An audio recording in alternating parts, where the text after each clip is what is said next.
우리 구원받은 백성은 여러 가지로 표현을 하는데 성경의 구약이나 특별히 이사야서나 또 신약에서 보면 가장 특별히 요한복음에 보면 가장 우리를 잘 드러내는 말씀이 바로 우리가 빛의 자녀라는 것입니다. 우리 돌아가신 어머니가 참 하얀 옷도 또 밝은 옷, 뭐 하얀 것을 언제나 입으면 되는 것은 아니겠지만은 봄날 이럴 때 보면 간혹 그런 색의 옷을 입었던 그런 모양이 생각이 났어요. 제가 말씀을 준비하면서 빛이 뭘까?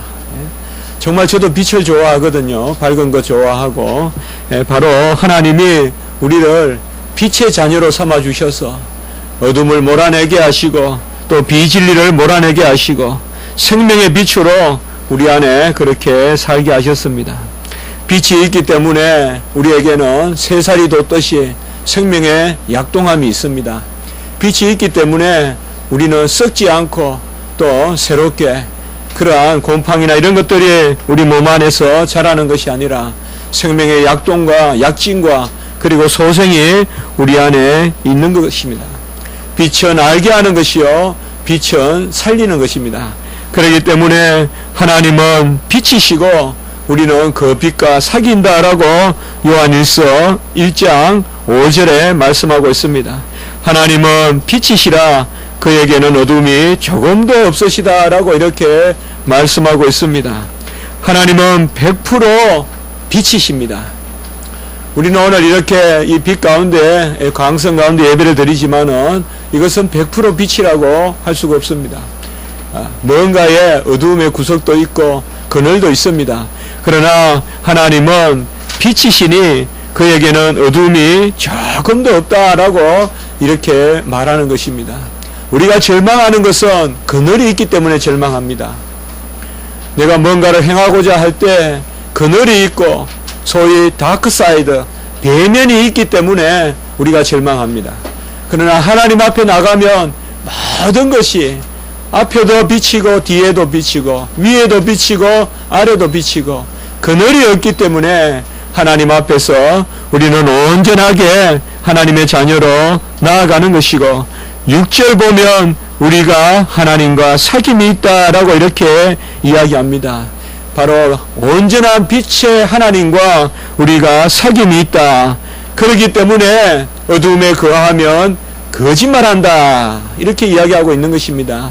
거짓말이라는 것은 입으로 거짓말하는 것이 아니라 우리가 우리 자신에 어울리지 않게 산다. 요한일서 1장 6절의 말씀인 것입니다.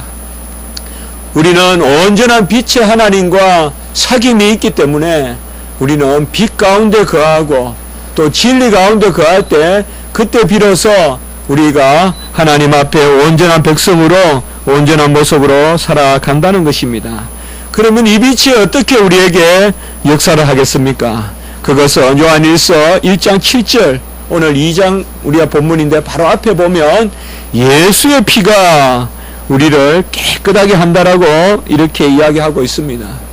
예수의 피는 분명히 주님께서 흘리신 육신의 피지만은 그 피가 우리를 정결케 하고 그 피가 우리를 투명하게 합니다. 가룟 유다는 예수님을 팔아버렸어요. 어떻게 보면 예수님이 피를 흘리게 한 그 가룟 유다, 그 가룟 유다는 예수님의 피가 무죄한 피라는 것을 깨닫게 되었습니다. 예수님은 죄가 없는 피다. 그래서 가룟 유다가 내가 무죄한 피를 흘리게 되었다라고 하면서 예수님의 피값을 다시금 물으려고 합니다. 예수님의 피는 무죄한 피고 예수님의 피가 바로 우리들의 빛입니다. 주님의 보혈의 공로로 우리가 구원을 얻었기 때문에 그 피의 은혜로 말미암아 우리가 영으로 다시 살아나고 그의 의로 말미암아 우리가 온전케 되는 것입니다.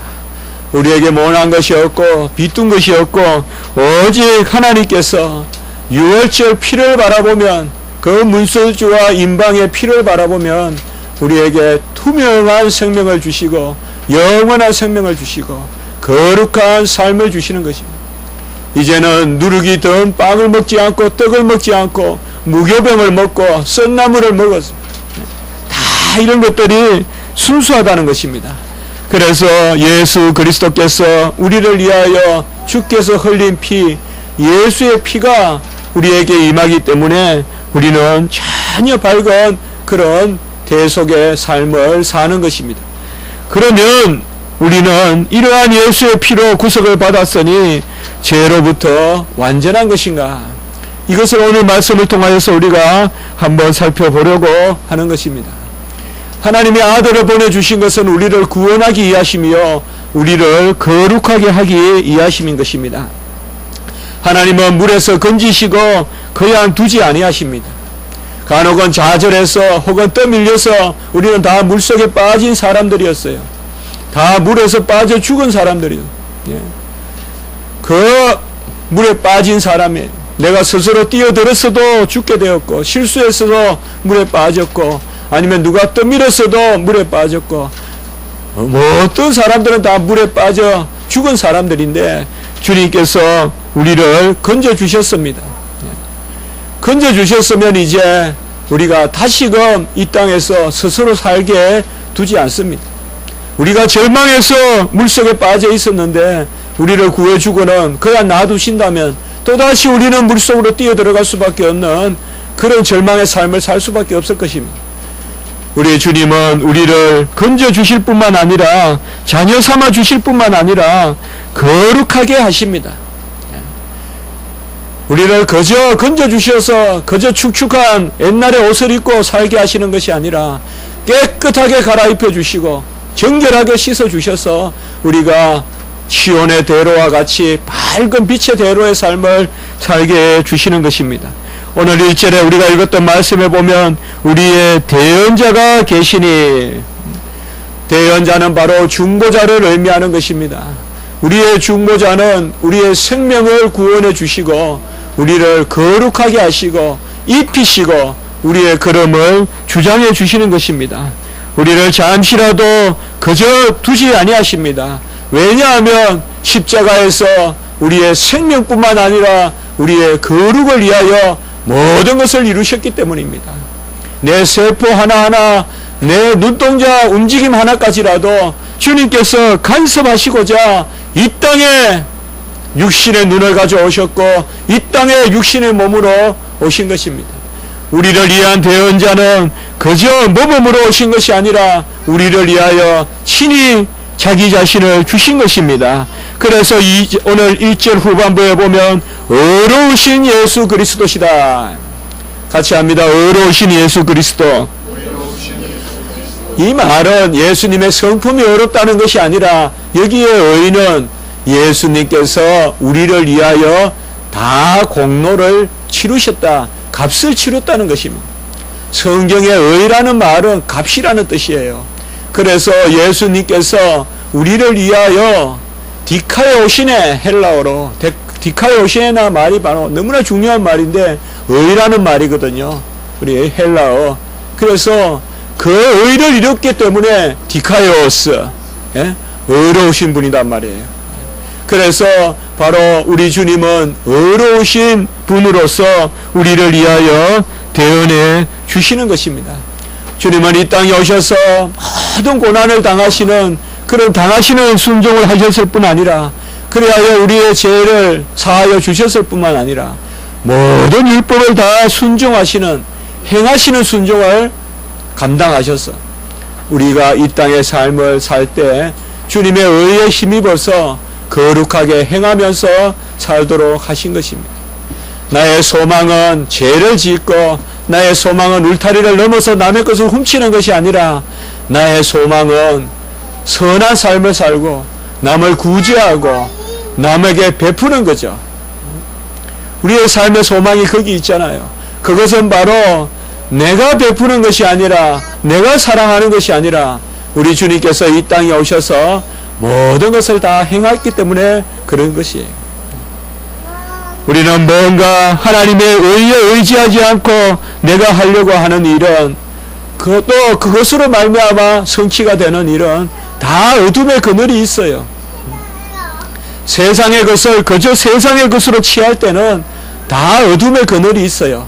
그러나 예수님의 의를 의지하여서 우리가 밝은 빛에 거하면서 주님의 일을 이룰 때 그때는 항상 소망이 있어요.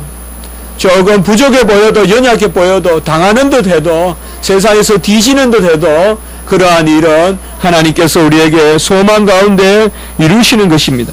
무엇보다 우리의 대언자는 우리를 위하여 죄를 사하여 주셨기 때문에 우리가 더 이상 죄 가운데 살지 않게 하시는 것입니다.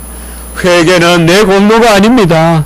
예수님께서 죄를 사하여 주셨고 예수님이 죄를 사하여 주신 것은 우리의 원죄만을 사하여 주신 것이 아니라 우리 일상의 죄, 자범죄, 고범죄, 내가 스스로 짓는 죄, 내가 고의로 짓는 죄, 내가 짓는 모든 죄를 주님께서 다 사하여 주시려고 대언자가 되시는 것입니다.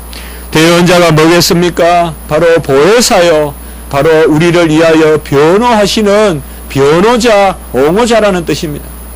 주님은 어떻게 우리를 위하여 옹호해 주실까요? 어떻게 중보해 주실까요? 그저 입술로 죄가 없다, 그게 무슨 의미가 있을까요? 내가 죄를 지었는데 주님이 나를 위해서 어떻게 변호하실까요? 세상의 변호사는 거짓말도 할 수 있겠죠. 예? 죄인을 위하여 변호하면서 죄가 없다라고 변호할 수도 있겠죠. 그럼 우리 주님은 그렇게 변호해서 우리를 구원해 주셨을까요? 내 죄가 있는데 하나님 아버지께 죄가 없다고 보고를 해서 우리가 죄가 없어질까요? 아닙니다. 주님의 대언은, 주님의 변호는 바로 내 죄값을 치르는 것입니다. 주님이 내 값을 치르는 것이 주님의 대언이에요. 주님의 중보 기도는 내가 회개를 했을 때 주님이 중보 기도를 드린다는 것은, 나를 위하여 기도를 드린다는 것은 주님이 내 죄값을 가져가신다는 거지. 그래서 중보 기도예요. 그러니 인간은 중보할 수 없는 거예요. 그저 인간이 누구를 위해서 입술로 또 심령으로 기도한다고 그것은 중보 기도가 아닌 거예요. 중보 기도란 말 쓰지 말란 말이에요. 그래서 우리는 그저 위하여 기도하는 것이고 그 기도의 능력이 커요. 그러나 중보 기도는 아니에요. 중보 기도는 단순히 예수님이 입술로 기도하는 게 아니란 말이에요. 그게 무슨 의미가 있냐 말이에요. 내가 누구 것을 훔쳤어요. 우리 주님이 문 목사가 누구 것을 훔쳤다, 그렇게 기도하는 게 무슨 의미가 있단 말이에요.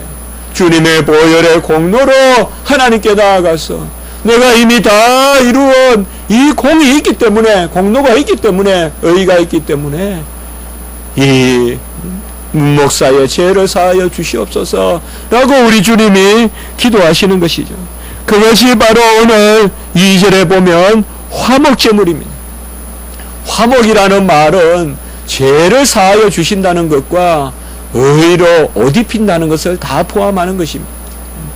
화목이라는 것은 그저 가만히 무관계로 무관심하게 두는 것이 아닙니다. 저는 간혹 길 가다가 보면 전혀 타인들이 길을 건너갈 때 그런 생각을 해요. 내가 덜크덩 저 사람에게 교통사고를 내면 그 순간 그 사람은 저에게 관계가 있게 되죠. 생전 처음 보는 사람인데 간혹 그런 생각이 선뜻선뜻 지나갈 때가 있어요. 어떤 사고가 일어날 때 저 사람은 나와의 관계가 시작되는구나. 전혀 모르는 사람 앞에 가가지고 빌어야 되기도 하고, 세상은 알 수가 없는 거예요. 내가 가장 업신여긴 사람 앞에 가가지고 무릎을 꿇을 수도 있는 그런 상황이 생길지도 몰라요. 안 생길 것 같아도 들크던 내가 가실로 무슨 교통사고라도 내보면 그 업신여기고 천해 보이는 길 가는 행인의 모습도 나에게는 두려운 모습도 될 수가 있어요.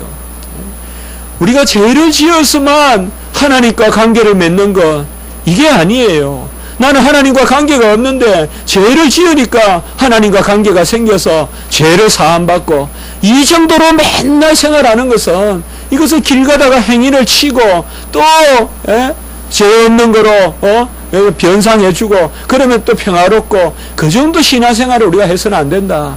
화목이라는 것은 그것이 아니라 적극적으로 하나님과 관계를 맺어가는 것이다. 그래서 그는 우리를 위한 화목제물이니, 2절에 우리를 위할 뿐만 아니라 온 세상의 죄를 위한다, 이 말은 유대인을 위할 뿐만 아니라 모든 이방인을 위하여 예수님께서 화목제물이 되셨다. 예수님의 공로는 그저 우리의 죄를 사하는 데 머물지 않고 우리가 거룩하게 살아가고 우리가 온전하게 살아가고 상급을 받고 우리가 하나님 앞에 더욱 예쁜 꽃을 피우듯이 하나님 앞에 자랑거리가 되는 그것이 바로 화목제물인 것입니다. 예수님은 우리의 죄를 사하여 주십니다. 그러나 죄를 사하여 주시는 것이 죄를 짓게 하려고 하시는 것이 아닙니다. 오늘 1절 제일 앞부분에 보면 나의 자녀들아 내가 이것을 너희에게 쓰면 너희로 죄를 범하지 않게 하려 함이라. 왜 요한일서 2장에서 지금 이 말씀을 하고 있느냐. 이 당시에 벌써 초대교회에서 그런 사조가 생겨요. 예수님의 피면 다 제사함을 받는데 우리가 범죄를 해도 괜찮다 이거예요. 죄를 지어도 괜찮다. 죄를 좀 지어도 하나님이 용서하실 것이다. 우리에게도 은연중에 이런 마음이 있는 줄 몰라요, 여러분들. 이런 마음이 도사리고 있을 수 있어요. 아주 우리가 순수할 때, 아주 우리가 정말 막 태어난 어린아이의 발과 같이 그 순수한 발로 처음 예수님을 만났을 때는 정말 우리가 죄를 지으면 주님 앞에 미안하고 죄송하고 두렵고 그런 마음이 있는데 어느 순간부터 그저 하나님은 내가 좀 잘못해도 여전히 하나님이시고 내가 좀 실수를 해도 여전히 하나님이시고 그러니까 습관적으로 반복적으로 내 죄가 자꾸 이렇게 쌓여가는 게 있어요. 우리 안에서. 이런 것들이 우리가 보면 두려워할 것이고 어떻게 보면 이런 것들이 나를 다 태클하고 걸고 있어요. 그러니까 내가 마음껏 뛰어가지 못하거든요. 벌써 이 요한 1서를 기록할 때 사실 사도 요한은 가장 늦게까지 살아셨던 가장 늦게 기록된 책이에요. 요한복음도 가장 늦게 기록됐고 요한계시록도 그렇거든요. 요한은 오래 살았어요. 아주 젊을 때 예수님의 제자가 되었고 오래 살았어요. 요한은 그래서 거의 100년까지 살았어요. 벌써 교회에 이런 모습들이 들어오는 거예요. 우리가 세상에서 쉽게 말하면 매너리즘, 일상주의, 그저 뭐 그렇게 살아가니까 되더라. 뭐 그렇게 살아가니까 되더라. 그런 풍조가 생겼어요. 그러니까 만일 누가 죄를 범하면 우리에게 대언자가 있느니 그 예수님이 대언하시기 때문에 죄를 사하여 주시는데 그럼에도 불구하고 내가 이것을 너희에게 쓰는 것은 죄를 짓지 않도록 하기 위한 것이다. 왜 하나님이 우리의 죄를 용서해 주실까요? 죄를 지으라고 그러실까요? 죄를 짓지 말라고 그러실까요? 주님께서 우리에게 죄를 용서해 주실 때는 어떻게 보면 죄를 끊을 기회를 주시는 거예요. 우리에게 죄를 용서해 주지 않으면 우리는 죄에 갇혀서 살고 죄의 노예로 살아요. 죄를 용서해 주시는 것은 죄를 끊을 힘을 주시는 거예요. 죄를 멀리할 힘을 주시는 거예요. 죄와 짝하여 살아라고 주시는 것이 아니라 죄를 끊을 힘을 주시는 거예요. 아마 돌을 들고 간음한 여인에게 그 여인이 누군지는 모르지만은 옛날에는 억울하게 간음한 여인도 많고 예수님 시대 때는 그래요. 또 먹고 살 수가 없어서 할 수 없이 간음하는 경우가 있고 누구를 알 수가 없어요. 그러나 돌을 들어서 그 간음한 여인에게 치는 돌을 들어서 친다는 것은 뭐예요? 스톤 투 데스 돌로 쳐서 죽이는 거예요. 지금 돌로 쳐서 죽이는 거예요. 지금 타격을 해서 죽이려고 돌을 드는 거예요. 사형을 지금 집행하려고 하는 거예요. 그 여인의 모습은 어떤 모습이었겠어요? 죄를 지었어요. 도무지 죄에서 이 여인은 다시 살아날 수가 없어요. 아마 그냥 죄 가운데 죽을 것이에요. 그러나 예수님께서는 누구든지 죄 없는 자가 돌로 치라 하고 요한복음 8장 11절에 보면 예수께서 이르시되 너를 정죄하지 아니하노니 같이 합시다. 가서 다시는 죄를 범하지 말라. 바로 예수님께서 용서하시고 그리고 내가 너를 정죄하지 아니하노니 여기에서 끝나면 안 돼요. 가서 다시 죄를 범하지 말라. 아마 습관적으로 또 계속적으로 혹은 직업적으로 이렇게 음란을 행한 여인일 수도 있겠죠. 그래서 주님께서 하신 말씀일 수도 있겠죠. 어쨌든 가서 다시 죄를 범하지 말라. 죄를 사해 주시는 데는 이러한 엄격한 하나님의 룰이 있는 거예요. 어떻게 보면 섭리가 있는 거예요. 우리의 죄를 사해 주시는 하나님은 죄를 끊으라고 사해 주시는 것이다. 죄를 습관적으로 익숙하게 반복적으로 지으라고 우리에게 죄를 사하여 주시는 것이 아니라 죄를 끊을 힘을 주시는 것이 바로 죄를 사하여 주시는 것이다. 그러니 우리가 죄를 짓는 것도 하나님 앞에서 영광의 방편이 될 수가 있어요. 그러나 죄를 지으리요 그럴 수 없느니라. 이렇게 우리가 말할 수 있다 이 말이에요. 죄를 짓지 않을 수는 없어요. 제가 자주 말씀드리죠. 하얀 눈길에 아무리 내가 똑바로 걸으려고 해도 뒤돌아보면 내 걸음이 삐뚤삐뚤하죠. 이게 내 인생이에요. 나는 옳아요, 나는 맑아요, 나는 밝아요, 나는 법대로 해요, 나는 말씀대로 해요. 그래도 뒤를 돌아보면 삐뚤삐뚤한 거, 허물이 있고 죄가 있고 고의로 지은 죄가 있고 몰라서 지은 죄가 있고 실수로 지은 죄가 있고 삐뚤삐뚤하죠. 그래서 우리는 또 회개해야 되죠. 그래서 그 회개 가운데서 하나님은 우리에게 죄를 끊을 기회를 주신다. 요한복음 8장 12절 바로 이어서 그 가늠한 여인에게 말씀하시고 나는 세상의 빛이니 나를 따르는 자는 어둠에 다니지 아니하고 생명의 빛을 얻으리라. 우리가 무슨 월급이 한 100만 원 더 늘어난다고 그렇게 소망이 있겠어요? 그것 가지고 우리 자녀들이 뭐 더 잘 살겠어요? 우리는 내가 빛에 걸어가는 소망이 있어야 돼요. 내가 이 세상에서 반듯하게 깨끗하게 하얀 옷을 입고 세마포 옷을 입고 그래 걸어가는 모습 얼마나 귀해요 여러분. 저 청명한 가을 하늘보다 내 심령이 더 맑은 심령, 그런 마음으로 우리가 한번 살아본다면 우리가 뭐 고고연하게 철학을 말할 필요는 없어요. 깊은 어떤 그런 인생관을 말할 필요는 없어요. 그러나 우리 어머니들 얼마나 깨끗하게 사시려고 하셨어요. 그런 모습이 있었어요. 제가 모두의 어머니를 이야기했지만 뭔가 모르는 청초한 난과 같은 그런 어머니의 모습이 있었단 말이에요. 많이 꾸미지 않아도 그런 모습이 있었단 말이에요. 가장 인생의 아름다운 순간이 뭘까요?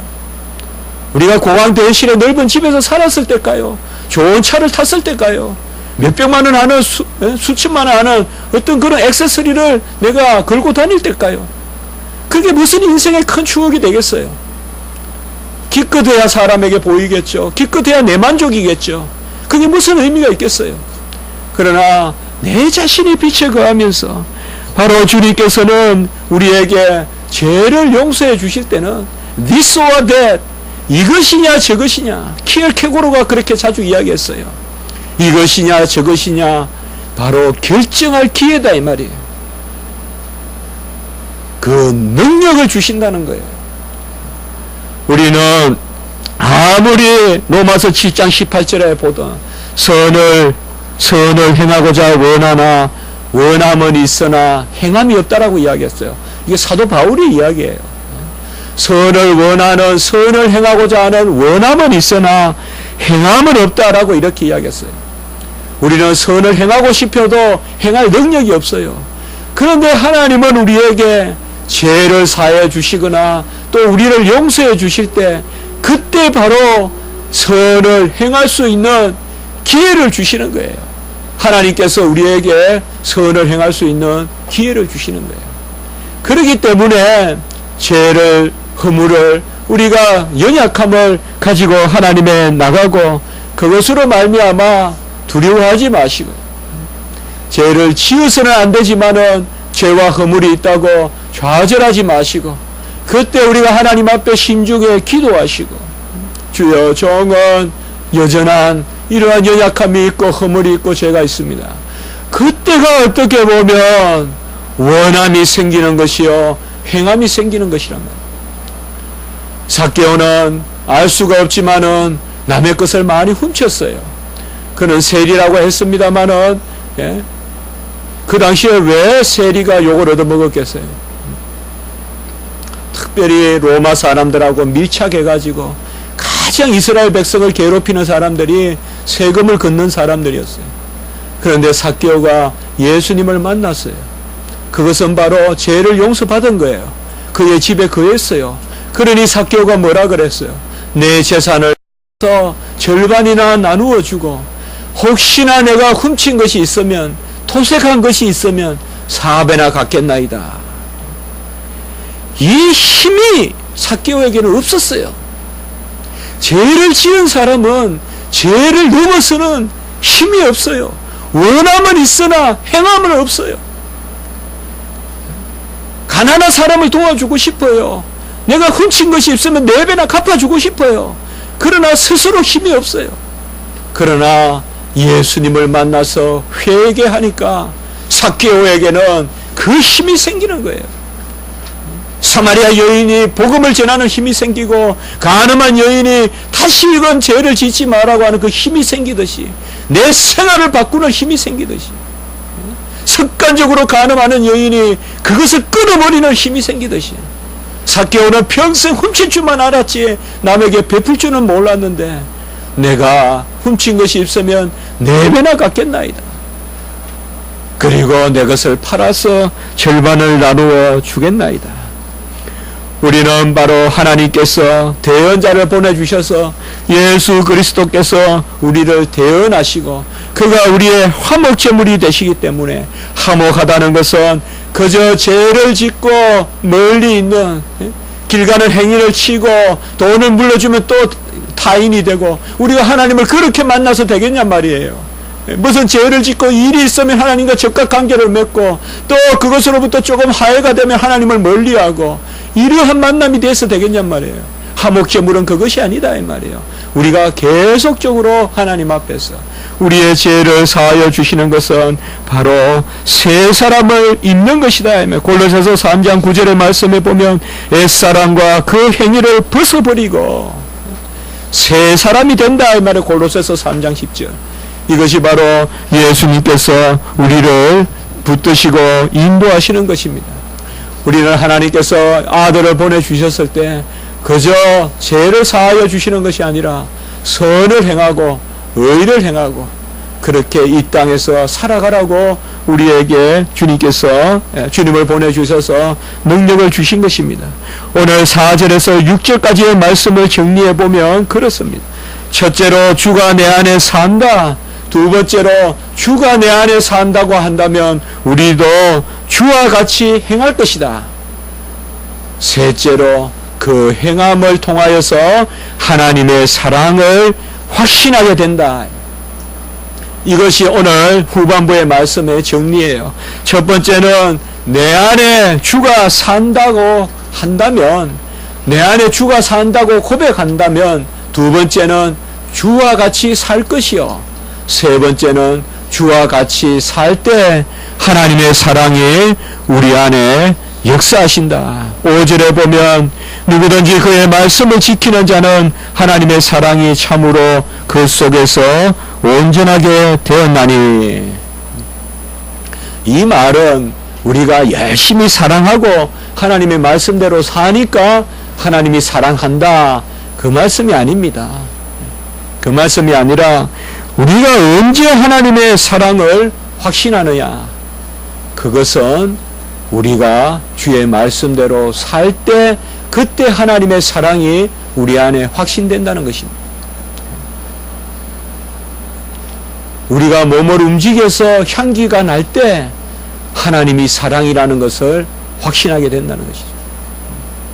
어제 우리가 성경 공부를 하면서 확실한 경건의 경험이라고 했죠. 이 확실한 경건의 그 경험이 미국 북장로교를 세웠다는 거예요. 그게 미국 신앙의 출발이에요. 바로 하나님은 경험케 하신다는 거예요. 체험 신앙이 아니에요. 경험을 은혜로 주신다는 거예요. 확실한 경건의 경험이 있다는 거예요. 그 경험 가운데서 우리는 하나님의 사랑을 온전하게 알게 된다는 것이에요. 주가 내 안에 거한다 하면서 계명을 지키지 않으면 거짓말하는 자니, 오늘 말씀에서요.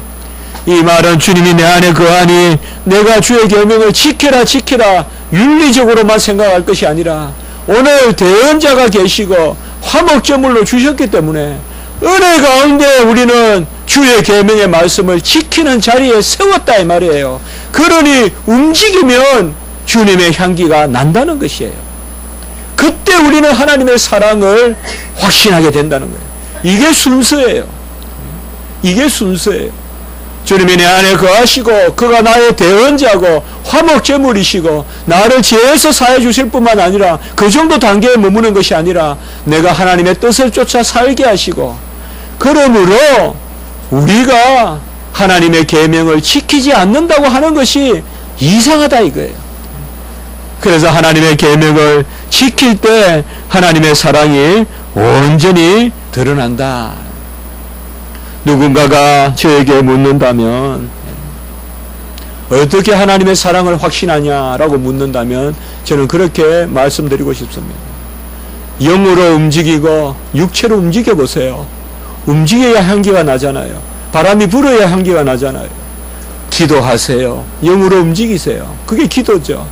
육체로 움직이세요. 실천하세요. 좀 움직이란 말이에요. 봉사하란 말이에요. 헌신하란 말이에요. 그때 하나님의 사랑이 온전히 내 안에서 역사한단 말이에요. 가만히 있는 것이 아니에요. 내가 사랑하니까 하나님이 나를 사랑하는 것이 아니라 나는 사랑받는 존재고 사랑할 수 있는 존재이기 때문에, 지난 주간에 말씀을 드렸죠. 나는 사랑받는 존재고 사랑할 수 있는 존재고, 세 가지를 말씀드렸잖아요. 영생도 주시고 믿음도 주시고 사랑도 주셨다. 이거는 우리의 본질이라고 이야기했잖아요. 저는 많이 사랑하지 못했어요. 막내로 자랐어요. 제 딴에는 윤리적이라고 생각했는지 몰라도 지나가고 보면 꼴찌예요. 우리 집에서 꼴찌니까요. 꼴찌예요. 집에 큰 누나가 가장 많이 베풀었고 청청이에요. 내리사랑이에요. 내리사랑이 보면 형제사랑도 맞는 것 같아요. 형만한 아우 없다는 말도 맞고요. 아우는 잘해야 얻는 것만 알죠. 정말 그랬어요. 그러나 하나님의 사랑을 잘 깨닫고 정말 그렇게 살고 싶다. 내가 자격이 있는 것이 아니라, 내 성정이 자격이 있는 것이 아니라 하나님께서 바로 우리를 그렇게 빚어가신다. 율법은 선하고 의롭고 율법은 거룩하고 율법은 신령하다. 로마서 7장 12절에서 14절에 말씀을 했잖아요. 왜 율법이 선합니까? 왜 율법이 의롭고 거룩하고 율법이 신령합니까? 이것은 바로 복음으로 율법을 우리가 지킬 수 있게 하나님이 세우셨기 때문에 그래요. 그래서 말씀을 멀리 보지 말란 말이에요. 매번 우리가 하나님과 그저 죄짓고 회개하고 제로의 상태, 죄짓고 회개하고 제로의 상태, 이것은 정말 길 가는 행인을 무슨 일이 있을 때만 상대하는 것과 다름이 없다. 이제는 우리가 그것을 뛰어넘어서 예수님의 사랑이 온전하게 우리에게 역사하는, 오늘 2장 5절에 보면 하나님의 사랑이 참으로 그 속에서 온전하게 되는 것, 이것은 바로 그의 계명을 지킬 때다. 율법주의가 아니란 말이에요. 복음주의고 은혜주의란 말이에요. 마땅하단 말이에요. 오늘 말씀은. 그래서 계명대로 살지 아니하면 거짓말하는 자니, 거짓말이란 말은 다른 것이 아니라 안 맞다 이 말이에요. 격에. 우리의 격에 맞는 것은 바로 하나님의 말씀대로 사는 것이다. 에베소서 4장 15절의 말씀에 보면 오직 사랑 안에서 참된 것을 하여 범사에 그에게까지 자랄지라. 같이 한번 해봅시다. 오직 사랑 안에서 참된 것을 하여 범사에 그에게까지 자랄지라. 자, 우리는 후반부만 많이 생각하기 쉬워요. 범사에 그에까지 자랄지라 하니까 아이고 열심히 일해야 되는갑다, 수행해야 되는갑다. 그러나 항상 앞에 성경은 같이 주변에 잘 읽어야 돼요.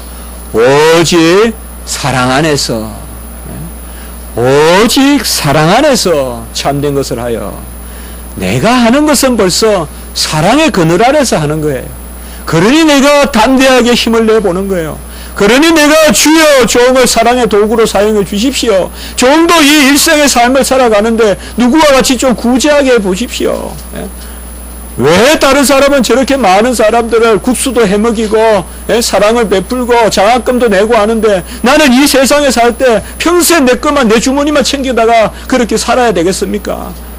종이 이 세상에 마지막 살아갈 때 내가 내 삶을 돌아봤을 때 한 사람도 누구 도와준 적 없고 한 사람도 가난한 눈물을 닦아준 적이 없고 예수님 부르시면은 한 사람도 오리 가자며 심리 가본 적 없고 한 사람도 면회 가본 적 없고 한 사람도 목마른 사람 죽여본 적 없고 한 사람도 배고픈 사람 먹어본 적 없고 한 사람도 헐벗는 사람 입혀본 적 없고 소자 하나에게 먹히고 입히고 소자 하나에게 병문안 가고 소자 하나에게 동행한 것이 나와 한 것이라고 주님은 정확하게 말씀을 하셨는데 이것이 내 은혜고 내 공로고 내 출발이라면 내가 담대히 나설 수 없지만은 오직 하나님의 사랑 안에서 범사에 그리스도께로 자랄지라. 오직 하나님의 사랑이 있기 때문에 우리 인생의 관이 뭐겠어요? 인생의 목표가 뭐겠어요? 그것은 바로 내가 하는 것이 아니라 하나님이 나를 위하여 하시는데 이미 아들을 화목제물로 주셨기 때문에 같이 합니다. 화목하게 하는 직분을 주셨으니 아들이 화목제물로 자기 자신을 드렸기 때문에 우리도 화목하게 하는 직분을 주셨단 말이에요. 저는 다른 소망이 없어요. 뭐 원욱이 마리아 잘 되는 거 제 소망 아니에요. 하나님이 그들을 이끌겠죠. 저는 소망이 제가 하나님 앞에서 정말 좀 순수하게 살아보고 싶고 남을 위해서 살아보고 싶고 그러나 알아요. 제 뜻대로 안 돼요. 제 뜻대로 안 돼요. 하나님이 완전히 저를 휘저어놔야 돼. 그래 그 기도 드리는 거예요. 제가 그런 기도 잘하거든요.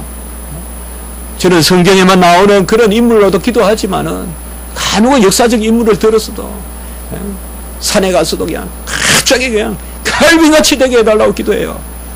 어거스틴같이 되게 해달라고 기도해요. 다른 거 아니에요. 칼빈 닮으라고 아니에요.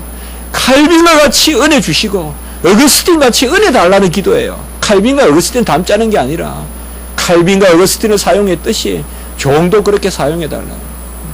저는 어거스틴에게 그렇게 고백록을 읽으면서 어거스틴같이 되고자 하는 게 한 가지가 있어요. 어거스틴이 이미 회심했지만은 정말 그가 나무 밑에서 회개하면서 회심했을 때 가수나무 밑에서 어거스틴은 완전히 삶이 바뀌었거든요. 그래서 저도 주님께 그래요. 정말 문병으로 좀 바뀌게 해주십시오. 정말 문병으로 좀 사랑의 사도가 되게 해주십시오. 어찌 이렇게 100원짜리 1000원짜리도 아직까지 아끼고 그것까지가 화내고 짜증내고 내 주머니에 더 넣으려고 하고 이런 것 좀 바꿔주십시오. 이거는 내 어떤 재수치로 안 되고 내 어떤 남에게 보이고자 하는 것으로 안 되니 주님께서 정말 내 자신을 좀 바꿔서 완전히 그냥 주면 그냥 즐겁고 받으면 그냥 불편하고 이런 좀 사람이 되게 해주십시오. 바로 하나님께서 우리를 그렇게 살게 하시려고 하나님과 사귐이 있고 그는 온전한 빛이다라고 이렇게 말씀했습니다. 이제 말씀을 마칩니다. 하나님은 우리가 회개하게 하시고 죄를 사함받게 했었습니다. 죄를 사함받게 하시는 것은 하나님이 죄를 끊으라는 기회예요. 죄를 끊는 가장 좋은 길은 선을 행하는 것입니다. 이 둘이 같이 있지 않습니다. 빛이 들어와야 어둠이 나갑니다. 어둠을 몰아내소서 그것은 빛을 보내달라는 것입니다. 우리가 하나님의 이름으로 선을 행할 때 악이 물러가는 것입니다. 내가 부스부스 거리기 바래요. 움직이기 바래요. 주의 이름으로 움직이기 바래요. 영적으로 기도하세요. 움직이세요. 죽어 있으면 안 돼요. 곰팡이 썰어요. 그리고 육체적으로도 움직이세요. 헌신하세요. 봉사하세요. 내가 할 수 있는 한 사랑 안에서 범사에 그리스도에 자라가는 이것이 은혜고 이것이 그야말로 나의 격을 높여주는 하나님의 은혜 아니겠냐. 무엇을 가진다고 내 격이 높아질까요? 대통령이면 뭐합니까? 재벌이면 뭐합니까? 저 넓은 집에 산다고 뭐가 우리가 즐겁겠어요? 우리는 이미 최소한 한 가지는 한 사람들이 아니에요. 세상 것은 다 분토같이 버리는 사람들 아니에요. 그게 기독교인들 아니에요. 우리가 넓은 데 살더라도 그것은 분토같이 여기는 거죠. 우리가 진짜 추구해야 될 것은 하나님 앞에서 하나님과 사귐이 있다 하고 어둠에 거하면 거짓말하는 자니 바로 하나님과 사귀면서 우리가 예수님과 같이 남을 사랑하고 작은 거 하나라도 합시다. 남을 구제하고 도와주고 불쌍한 사람 있거든 지나치지 말고 다가가서 꼭 하나라도 100원이라도 주세요. 그냥 지나가지 마세요. 그분이 예수님이에요. 절대 길가의 행인들 여러분 그냥 주면 돼요. 복음도 마찬가지예요. 복음도 주면 듣든지 아니하든지예요. 그냥 길가에서 돈 달라 하든 주세요. 그 사람이 그것을 어디 쓰든지 뭐 마약에 쓰든지 그건 그 사람 문제예요. 우린 주세요 그냥. 우린 주면 돼요. 아주 그냥 사기꾼이 달라면 주면 안 되겠지만은 너무 그런 거 다 헤아리 가지고 어떻게 선행하겠어요. 그래서 우리가 오늘 말씀을 통해서 한번 그렇게 왜요? 그게 내 어떤 어려움이 아니라 내 수행이나 내 공로가 아니라 그게 우리의 마땅한 내 격이니까 말이에요. 사랑의 그런 자질을 은사를 주셨기 때문에 우리 한번 기도드리겠습니다. 거룩하고 자비로우신 하나님 아버지 온전한 빛이시여 어둠이 전혀 없으신 빛의 하나님 그 하나님과 사귐이 있다라고 말씀하셨습니다. 빛이 우리 안에 거하여 빛의 자녀로 살게 하시니 감사합니다. 하나님 아버지 우리를 사랑의 그런 사도가 되게 하시고 사랑하는 자녀가 되게 하시고 죄를 회개하고 죄를 끊고 그로 말미암아 또 선을 행함으로 말미암아 하나님 앞에 나아가는 그런 은혜의 백성들 되게 해 주시옵소서. 그렇게 삼아 주신 줄 믿습니다. 모든 우리 주의 성도님들 주님의 은혜 가운데 주님의 백성의 격에 맞게 살게 해 주시옵소서. 우리 구주 예수 그리스도 이름으로 감사하며 기도드리옵나이다.